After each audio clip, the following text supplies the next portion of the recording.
कृपा निधान जगत गुरु शब्दावतार जुगो जुग अटल साहिब श्री गुरु ग्रंथ साहब सच्चे पातशाह जी की पावन पवित्र गोद विच बैठ करके आनंद मान रहे गुरु सवारे गुरु रूप गुरु खालसा जी गुरु की फतेह गल बज के बुलाओ वाहिगुरु जी का खालसा वाहिगुरु जी की फतेह। आप नारायण कलाकार जगमह परवरियो तन तन श्री गुरु नानक देव सच्चे पातशाह जी की पावन पवित्र धरती गुरुद्वारा श्री नानक मता साहिब विखे आप सारे ही बड़े ही प्यार और सत्कार सहित धन धन श्री गुरु तेग बहादुर साहब सच्चे पातशाह जी का जो सिख जगत अपने नवें गुरु जी का 400 साला प्रकाश दिहाड़ा मनाउण वास्ते उन्हां दा जस गाउण वास्ते श्रद्धा अते भावना नूं अर्पण करन वास्ते आपां एकत्र होए हैं। गुरु प्यारी गुरु साध संगत जी पिछले समयां दे विच आपां 1966 दे विच सब तो पहला साहिबे कमाल साहिब श्री गुरु गोबिंद सिंह सच्चे पातशाह जी का 300 साला प्रकाश दिहाड़ा तख्त श्री हरमंदर जी पटना साहिब विखे ये जो शताब्दियों का समागम आरंभ होया सी और उन्होंने शताब्दियों राही गुरु का जो जस गुरु का जो इतिहास आप शताब्दियों के रूप में जो मनाया तो सिख जगत सारे संसार भर के उन्होंने सतगुरां का जिहड़ा जस सी वो सारे संसार भर के होया। और उस तो बाद 1969 के धन गुरु नानक साहब जी का जो 500 साला आप मनाया या आप उस वेले के जोड़े मनाउण वालियां जिहड़ियां पवित्र रूहां सन उन्होंने हाजरियां भरियां वो भी अपने आप के एक मिसाल सी। और उस तो बाद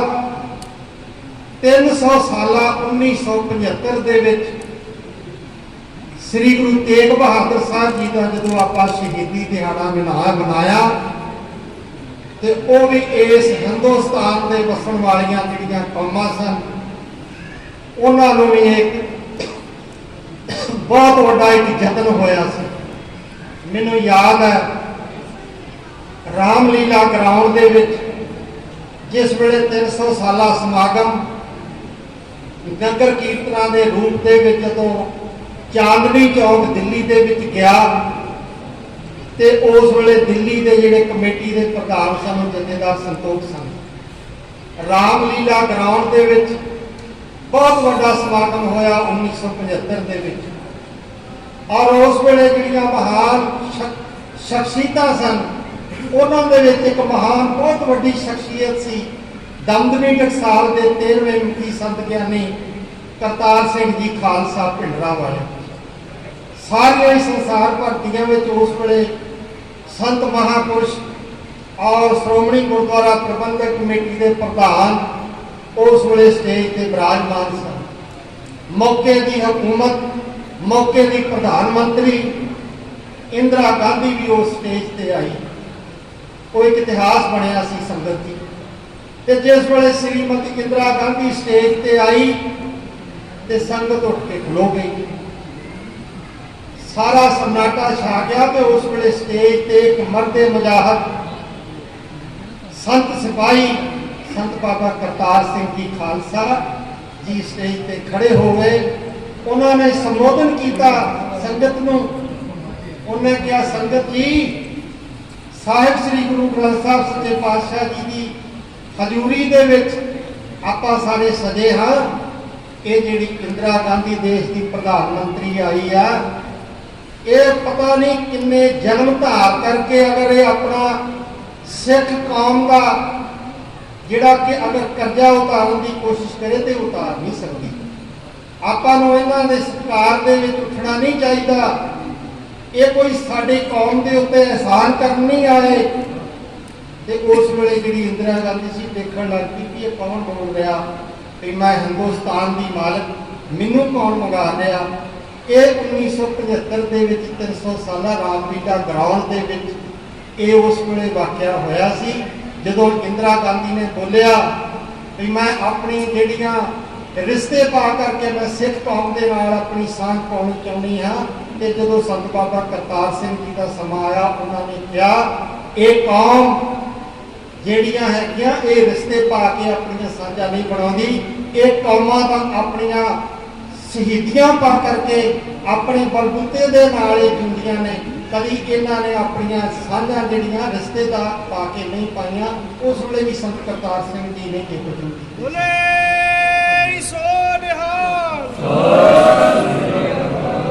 ਸੋ ਗੁਰੂ ਪਿਆਰੀ ਸਾਧ ਸੰਗਤ ਜੀ, ਮੈਂ ਬਹੁਤਾ ਸਮਾਂ ਨਹੀਂ ਲੈਣਾ। ਧੰਨ ਗੁਰੂ ਤੇਗ ਬਹਾਦਰ ਸਾਹਿਬ ਜੀ ਦਾ ਪ੍ਰਕਾਸ਼ ਦਿਹਾੜਾ ਖਾਲਸਾ ਪੰਥ ਦੀ ਸਿੱਖ ਪੰਥ ਦੀ ਸਰਮਾਰ ਜਥੇਬੰਦੀ ਸ਼੍ਰੋਮਣੀ ਗੁਰਦੁਆਰਾ ਪ੍ਰਬੰਧਕ ਕਮੇਟੀ ਨੇ ਆਪਣੇ ਫਰਜ਼ ਨੂੰ ਸਮਝਦਿਆਂ ਹੋਇਆ ਜਿਸ ਤਰ੍ਹਾਂ 550 ਸਾਲਾ ਧੰਨ ਗੁਰੂ ਨਾਨਕ ਸਾਹਿਬ ਸੱਚੇ ਪਾਤਸ਼ਾਹ ਜੀ ਦਾ ਮਨਾਇਆ, ਸਾਰੇ ਸੰਸਾਰ ਭਰ ਦੇ ਵਿੱਚ ਔਰ ਜਿੰਨੇ ਵੀ ਸਾਡੀਆਂ ਮਹਾਨ ਸ਼ਖਸੀਅਤਾਂ, ਸਾਡੀਆਂ ਸੰਪਰਦਾਵਾਂ, ਸਾਡੀਆਂ ਕਾਰ ਸੇਵਾ ਵਾਲੇ ਮਹਾਂਪੁਰਸ਼ਾਂ ਨੇ, ਨਿਹੰਗ ਸਿੰਘ ਜਥੇਬੰਦੀਆਂ ਨੇ ਅਤੇ ਸਭ ਸੰਗਤਾਂ ਨੇ ਬੜੇ ਪਿਆਰ ਦੇ ਨਾਲ ਸੁਲਤਾਨਪੁਰ ਲੋਧੀ ਵਿਖੇ ਗੁਰਦੁਆਰਾ ਗੁਰੂ ਕੀ ਬੇਰ ਸਾਹਿਬ ਜਿਸੇ ਆਪਾਂ 2019 ਦੇ ਵਿੱਚ ਆਪਾਂ ਮਨਾਇਆ ਸੀ। ਉਸ ਤੋਂ ਬਾਅਦ ਇਮੀਡੀਏਟਲੀ ਆਪਾਂ ਫੈਸਲਾ ਕੀਤਾ ਸ਼੍ਰੋਮਣੀ ਗੁਰਦੁਆਰਾ ਪ੍ਰਬੰਧਕ ਕਮੇਟੀ ਨੇ ਵੀ 400 ਸਾਲਾ ਧੰਨ ਗੁਰੂ ਤੇਗ ਬਹਾਦਰ ਸਾਹਿਬ ਜੀ ਦਾ ਵੀ ਪੂਰੇ ਹਿੰਦੁਸਤਾਨ ਭਰ ਦੇ ਵਿੱਚ ਆਪਾਂ ਇਹ ਮਨਾਉਣਾ ਔਰ ਹਿੰਦੁਸਤਾਨ ਦੇ ਭਰ ਦੇ ਜਿਹੜੀਆਂ ਵਸਦੀਆਂ ਕੌਮਾਂ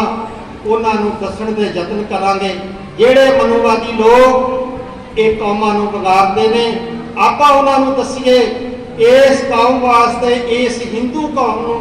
ਬਚਾਉਣ ਵਾਸਤੇ ਧੰਨ ਗੁਰੂ ਤੇਗ ਬਹਾਦਰ ਸਾਹਿਬ ਸੱਚੇ ਪਾਤਸ਼ਾਹ ਜੀ ਨੇ ਤੁਹਾਡੇ ਵਾਸਤੇ ਚਾਂਦਨੀ ਚੌਕ ਦੇ ਵਿੱਚ ਆਪਣਾ ਬਲੀਦਾਨ ਸ਼ਹੀਦੀਆਂ ਪ੍ਰਾਪਤ ਕੀਤੀਆਂ। ਤਿਲਕ ਜੰਜੂ ਰਾਖਾ ਪ੍ਰਗਟਾਕਾ ਕੀਨੋ ਬੜੋ ਬਲੂ ਮੈਂ ਸਾਕਾ ਸਾਧਨ ਹੈ ਕੀਤੀ ਜਿਨ ਕਰੀ ਸੀਸ ਦਿਆ ਪਰ ਸੀ ਨਾ ਉਚਰੀ।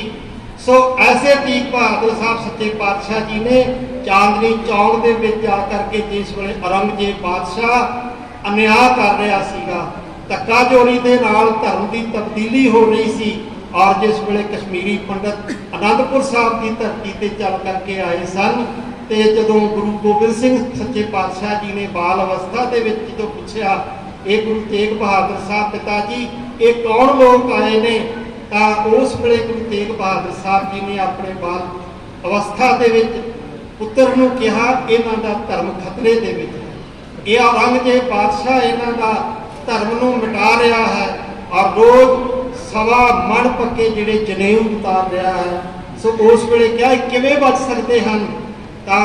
ਗੁਰੂ ਤੇਗ ਬਹਾਦਰ ਸਾਹਿਬ ਕਹਿਣ ਲੱਗੇ ਕੋਈ ਮਹਾਨ ਆਤਮਾ, ਕੋਈ ਪਵਿੱਤਰ ਆਤਮਾ, ਕੋਈ ਮਹਾਪੁਰਸ਼ ਬਲੀਦਾਨ ਦੇਵੇ ਤਾਂ ਜਾ ਕਰਕੇ ਇਹਨਾਂ ਦਾ ਜਿਹੜਾ ਧਰਮ ਬਚ ਸਕਦਾ ਹੈ।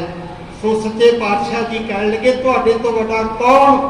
ਏਡਾ ਵੱਡਾ ਮਹਾਪੁਰਸ਼ ਹੋ ਸਕਦਾ ਹੈ। ਸਤਿਗੁਰੂ ਸੱਚੇ ਪਾਤਸ਼ਾਹ ਜੀ ਨੇ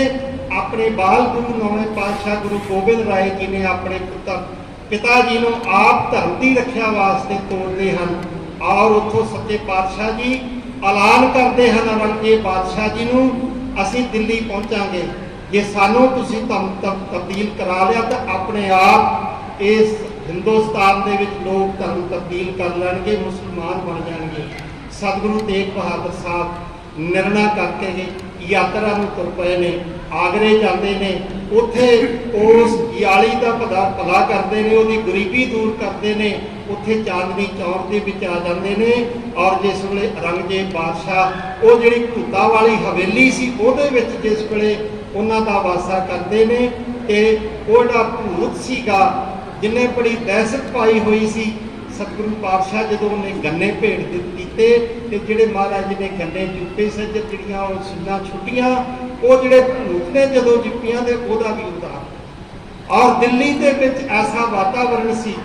ਸੱਚੇ ਪਾਤਸ਼ਾਹ ਜੀ ਕਦੋਂ ਕਿਸੇ ਦੇ ਮਜਨੂ ਟਿੱਲੇ ਜਾ ਕਰਕੇ ਦਰਸ਼ਨ ਦਿੰਦੇ ਨੇ, ਕਦੀ ਕਿਸੇ ਦੇ ਘਰ ਦੇ ਵਿੱਚ ਪ੍ਰਸ਼ਾਦਾ ਛਕਦੇ ਨੇ। ਸੱਚੇ ਪਾਤਸ਼ਾਹ ਜੀ ਨੇ ਆਪਣਾ ਉਸ ਸਥਾਨ ਤੇ ਚਾਂਦਨੀ ਚੌਕ ਦੇ ਵਿੱਚ ਭਾਈ ਮਤੀ ਦਾਸ ਜੀ, ਭਾਈ ਦਇਆਲਾ ਜੀ, ਭਾਈ ਸਤੀ ਰਾਮ ਦੇ ਨਾਲ ਸ਼ਹੀਦੀਆਂ ਪ੍ਰਾਪਤ ਕਰਕੇ ਇਸ ਸੰਸਾਰ ਦੇ ਵਿੱਚ ਉਹ ਜਿਹੜੀ ਪਾਪ ਦੀ ਜਿਹੜੀ ਸੀਗਾ ਔਰੰਗਜ਼ੇਬ ਦਾ, ਸੋ ਉਸ ਵੇਲੇ ਉਹਦਾ ਜੋ ਖਾਤਮਾ ਕੀਤਾ, ਉਹਦਾ ਹੰਕਾਰ ਭੰਨਿਆ ਔਰ ਇਹ ਸੰਸਾਰ ਭਰ ਦੇ ਵਿੱਚ ਵਸਣ ਵਾਲਿਆਂ ਨੂੰ ਜਿਹੜਾ ਉਹਨਾਂ ਦਾ ਧਰਮ ਦੀ ਜਿਹੜੀ ਸੀ ਉਹ ਆਪ ਸੱਚੇ ਪਾਤਸ਼ਾਹ ਜੀ ਨੇ ਆਪਣਾ ਬਲੀਦਾਨ ਦੇ ਕਰਕੇ ਧਰਮ ਦੀ ਰੱਖਿਆ ਕੀਤੀ। ਸੋ ਸਤਿਗੁਰ ਸੱਚੇ ਪਾਤਸ਼ਾਹ ਜੀ ਨੇ ਆਪ ਐਸੇ ਸਤਿਗੁਰੂ ਜੀ ਅਸਾਮ ਦੇ ਵਿੱਚ ਜਾਂਦੇ ਨੇ, ਉੱਥੇ ਜਿਹੜੀਆਂ ਦੋ ਫੌਜਾਂ ਸਨ ਲੜਦੀਆਂ ਸਨ ਉਹਨਾਂ ਦਾ ਸਮਝੌਤਾ ਕਰਾ ਕਰਕੇ ਉੱਥੇ ਸ਼ਾਂਤੀ ਪ੍ਰਗਟ ਕੀਤੀ। ਸੋ ਐਸੇ ਧੰਨ ਗੁਰੂ ਤੇਗ ਬਹਾਦਰ ਸਾਹਿਬ ਜੀ ਦਾ ਆਪਾਂ ਜਿਹੜਾ ਪ੍ਰਕਾਸ਼ ਦਿਹਾੜਾ 12 ਅਪ੍ਰੈਲ 2020 ਨੂੰ ਗੁਰੂ ਕੇ ਮਹਿਲ ਵਿਖੇ ਆਰੰਭ ਕੀਤਾ ਸੀ, ਪਰ ਸਮੇਂ ਦੀ ਐਸੀ ਨਜਾਕਤ ਆਈ, ਸਮੇਂ ਦੇ ਵਿੱਚ ਐਸਾ ਸਾਰੇ ਪ੍ਰਕੋਪ ਸੰਸਾਰ ਦੇ ਵਿੱਚ ਫੈਲਿਆ, ਜਿਸ ਕਰਕੇ ਆਪਾਂ ਉਹ ਜਿਹੜੇ ਸਮਾਗਮ ਆਪਾਂ ਉਲੀਕੇ ਸਨ ਉਹ ਆਪਾਂ ਕਰ ਨਹੀਂ ਸਕੇ। ਧੋਬੜੀ ਸਾਹਿਬ ਤੋਂ ਬਹੁਤ ਵੱਡਾ ਨਗਰ ਕੀਰਤਨ ਆਉਣਾ ਸੀ, ਉਹ ਵੀ ਨਹੀਂ ਆਪਾਂ ਕਰ ਸਕੇ। ਅਨੰਦਪੁਰ ਸਾਹਿਬ ਦਾ ਸਮਾਗਮ ਸੀ, ਦਮਦਮਾ ਸਾਹਿਬ ਦਾ ਸਮਾਗਮ ਸੀ, ਪਰ ਹੁਣ ਆਪਾਂ ਸੱਚੇ ਪਾਤਸ਼ਾਹ ਜੀ ਨੇ ਜੋ ਆਪਾਂ ਨੂੰ ਹੁਕਮ ਹੋਇਆ, ਜੋ ਉਹਨਾਂ ਦੀ ਰਜ਼ਾ ਹੋਈ, 25 ਅਪ੍ਰੈਲ ਤੋਂ ਲੈ ਕਰਕੇ 1 ਮਈ ਤੱਕ ਬਹੁਤ ਵੱਡਾ ਸਮਾਗਮ ਆਪਾਂ ਸਾਰੀਆਂ ਸੰਗਤਾਂ ਨੇ ਰਲ ਮਿਲ ਕੇ, ਸਾਰਿਆਂ ਮਹਾਂਪੁਰਸ਼ਾਂ ਨੇ ਰਲ ਕੇ ਉਹ ਆਪਾਂ ਸਮਾਗਮ 25 ਅਪ੍ਰੈਲ ਤੋਂ ਲੈ ਕਰਕੇ 1 ਮਈ ਦਾ ਜਿਹੜਾ ਸਮਾਗਮ ਹੈ ਉਹ ਸਾਹਿਬ ਸ੍ਰੀ ਗੁਰੂ ਜਿਹੜਾ ਗੁਰਦੁਆਰਾ ਗੁਰੂ ਕੇ ਮਹਿਲ ਸਾਹਿਬ ਜਿਹੜਾ ਉੱਥੇ ਬਹੁਤ ਜਿਹੜਾ ਏਰੀਆ ਹੈਗਾ ਉਹ ਭੀੜਾ ਹੈ, ਉੱਥੇ ਆਪਾਂ ਅਖੰਡ ਪਾਠ ਸਾਹਿਬ ਜੀ ਦੇ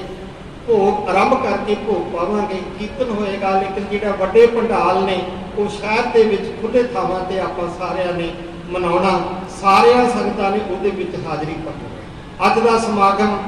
ਗੁਰੂ ਤੇਗ ਬਹਾਦਰ ਸਾਹਿਬ ਜੀ ਦੇ ਇਸ ਸ਼ਤਾਬਦੀ ਨੂੰ ਸਮਰਪਿਤ।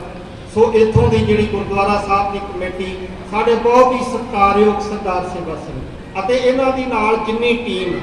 ਉਹਨਾਂ ਨੇ ਬਹੁਤ ਵੱਡਾ ਸਾਨੂੰ ਸਾਰਿਆਂ ਨੇ ਰਲ ਮਿਲ ਕੇ ਸਾਥ ਦਿੱਤਾ। ਇੱਥੋਂ ਦੇ ਮੈਨੇਜਰ ਸਾਹਿਬ ਸਰਦਾਰ ਮਨਜੀਤ ਸਿੰਘ। ਸੋ ਇੱਥੇ ਪਾਠ ਦੋ ਸਮਾਗਮ,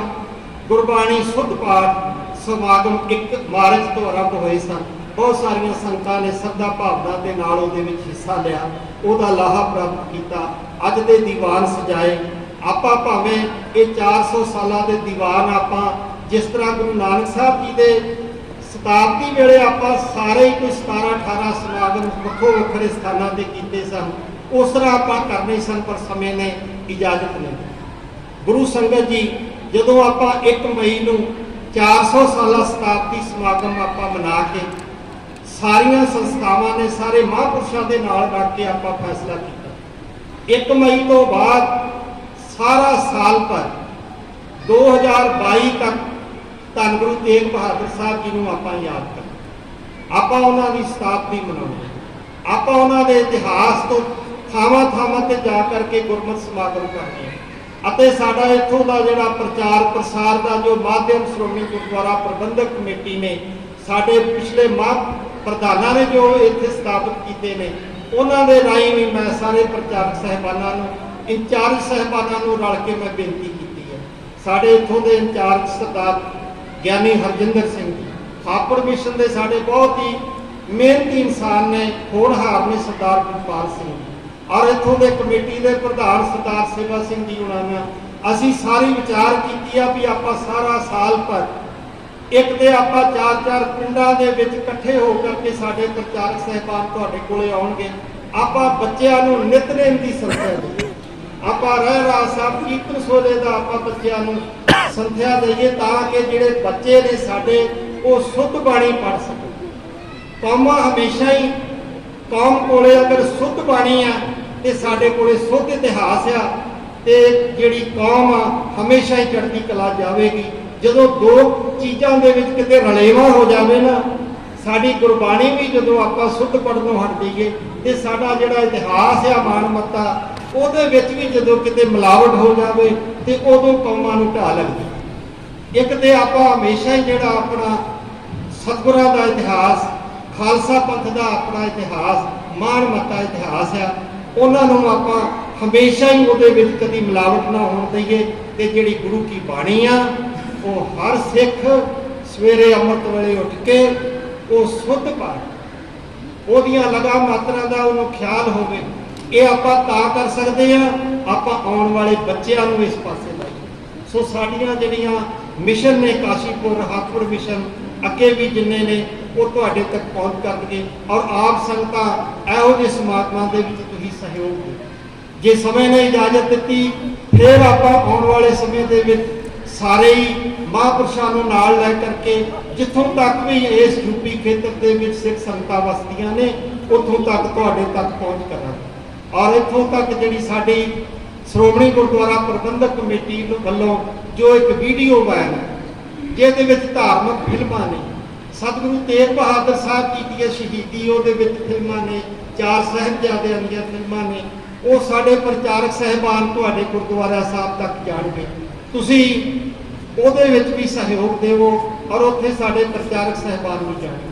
ਸੋ ਮੈਂ ਇੱਥੋਂ ਦੀਆਂ ਸਾਰੇ ਮਹਾਂਪੁਰਸ਼ਾਂ ਦਾ ਔਰ ਖਾਸ ਕਰਕੇ ਗੁਰਦੁਆਰਾ ਜਿਹੜੀ ਨਾਨਕ ਮਤਾ ਸਾਹਿਬ ਕਮੇਟੀ ਦਾ ਮੈਂ ਸਾਰਿਆਂ ਦਾ ਹੀ ਬਹੁਤ ਧੰਨਵਾਦ ਕਰਦਾ। ਜਦੋਂ ਵੀ ਇੱਥੇ ਕੋਈ ਆਵਾਜ਼ ਮਾਰੀ ਗਈ, ਜਦੋਂ ਵੀ ਕੋਈ ਤੇ ਕਦੀ ਵੀ ਇਹਨਾਂ ਨੇ ਪਿੱਛੇ ਨਹੀਂ ਹਟੇ ਔਰ ਹਮੇਸ਼ਾ ਹੀ ਨਾਲ ਮੋਢੇ ਦੇ ਨਾਲ ਮੋਢਾ ਚੱਕ ਕੇ ਇਹ ਚੱਲਦੇ ਆ। ਅਸੀਂ ਵੀ ਤੁਹਾਨੂੰ ਵਿਸ਼ਵਾਸ ਦਿਵਾਉਂਦੇ ਹਾਂ ਸ਼੍ਰੋਮਣੀ ਗੁਰਦੁਆਰਾ ਪ੍ਰਬੰਧਕ ਕਮੇਟੀ ਆਪਣੇ ਫਰਜ਼ਾਂ ਨੂੰ ਸਮਝਦਿਆਂ ਹੋਇਆ ਹਮੇਸ਼ਾ ਹੀ ਜੋ ਆਪਾਂ ਸਾਲ ਭਰ ਸਤਿਗੁਰੂ ਤੇਗ ਬਹਾਦਰ ਸਾਹਿਬ ਜੀ ਨੂੰ ਆਪਾਂ ਯਾਦ ਕਰਨਾ, ਹਿੰਦੁਸਤਾਨ ਦੇ ਵਿੱਚ ਵਸਦੀਆਂ ਕੌਮਾਂ ਨੂੰ ਆਪਾਂ ਦੱਸਣ ਦਾ ਯਤਨ ਕਰਾਂਗੇ ਇਹ ਜਿਹੜੀਆਂ ਕੌਮਾਂ ਸਤਿਗੁਰੂ ਤੇਗ ਬਹਾਦਰ ਸਾਹਿਬ ਜੀ ਨੇ ਤੁਹਾਡੇ ਵਾਸਤੇ ਕੀ ਕੀਤਾ ਇਹ ਦੱਸਣਾ ਜ਼ਰੂਰੀ ਹੈ। ਕਿਉਂਕਿ ਮਨੂਵਾਦ ਜਿਹੜਾ ਬਹੁਤ ਤਾਕਤ ਦੇ ਨਾਲ ਫੈਲ ਰਿਹਾ ਔਰ ਜਿਹੜੇ ਲੋਕ ਪਰਉਪਕਾਰਾਂ ਨੂੰ ਭੁੱਲ ਜਾਂਦੇ ਨੇ ਉਹ ਕੌਮਾਂ ਅਕਿਰਤਕਣ ਹੁੰਦੀਆਂ ਨੇ ਔਰ ਇਹ ਲੋਕ ਆਪਾਂ ਨੂੰ ਪਤਾ ਅਕਿਰਤਕਣ ਹੋ ਚੁੱਕੇ ਹੋਏ ਨੇ। ਲੇਕਿਨ ਆਪਾਂ ਧੰਨ ਗੁਰੂ ਨਾਨਕ ਸਾਹਿਬ ਦਾ ਸੱਚੇ ਪਾਤਸ਼ਾਹ ਜੀ ਨੇ ਜਿਹੜਾ ਸਾਨੂੰ ਫਲਸਫਾ ਦਿੱਤਾ, ਜਿਹੜਾ ਸਾਨੂੰ ਸਿਧਾਂਤ ਦਿੱਤਾ, ਜਿਹੜਾ ਸਾਨੂੰ ਸੇਵਾ ਤੇ ਸਿਮਰਨ ਦਿੱਤਾ, ਉਸ ਤੇ ਰਾਹੀਂ ਆਪਾਂ ਇਸ ਦੁਨੀਆ ਦੇ ਵਿੱਚ ਜਿਸ ਤਰ੍ਹਾਂ ਭਾਵੇਂ ਕੋਵਿਡ ਆਇਆ, ਕਰੋਨਾ ਆਇਆ, ਪਰ ਇਹ ਜਿਹੜੀ ਸੱਚੇ ਪਾਤਸ਼ਾਹ ਜੀ ਦੀ ਸਿੱਖੀ ਸੀ ਇਹਨੇ ਸਾਰੇ ਸੰਸਾਰ ਭਰ ਦੇ ਵਿੱਚ ਆਪਣੀ ਸੇਵਾ ਰਾਹੀਂ ਆਪਣੀ ਧਾਰ ਕਾਇਮ ਕੀਤੀ। ਸੋ ਮੈਂ ਬਹੁਤਾ ਨਾ ਕਹਿੰਦਾ ਹੋਇਆ ਇਹ ਸਾਰੇ ਸਮਾਗਮਾਂ ਦੇ ਵਿੱਚ ਸਾਡੇ ਬਹੁਤ ਹੀ ਸਤਿਕਾਰਯੋਗ ਸਿੰਘ ਸਾਹਿਬਾਨਾਂ ਨੇ ਵੀ ਹਾਜ਼ਰੀਆਂ ਭਰੀਆਂ ਸਨ, ਸਾਡੇ ਪ੍ਰਧਾਨ ਸਾਹਿਬ ਜੀ ਨੇ ਵੀ ਹਾਜ਼ਰੀਆਂ ਭਰੀਆਂ ਸਨ। ਪਰ ਸੱਚੇ ਪਾਤਸ਼ਾਹ ਜੀ ਦਾ ਜੋ ਹੁਕਮ ਹੈ,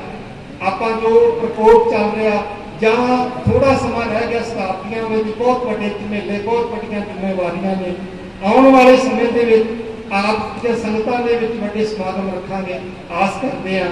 ਸਿੱਖ ਪੰਥ ਦੀਆਂ ਮਾਇਨਾਤ ਹਸਤੀਆਂ ਜ਼ਰੂਰ ਆਪ ਦੇ ਰੂਬਰੂ ਹੋਣਗੀਆਂ, ਹਾਜ਼ਰੀਆਂ ਭਰਨਗੀਆਂ। ਸੋ ਮੈਂ ਅੰਤ ਦੇ ਵਿੱਚ ਆਪ ਸਾਰੀਆਂ ਸੰਗਤਾਂ ਦਾ ਧੰਨਵਾਦ ਕਰਦਾ ਹੋਇਆ ਸੋ ਆਪ ਜੀ ਨੂੰ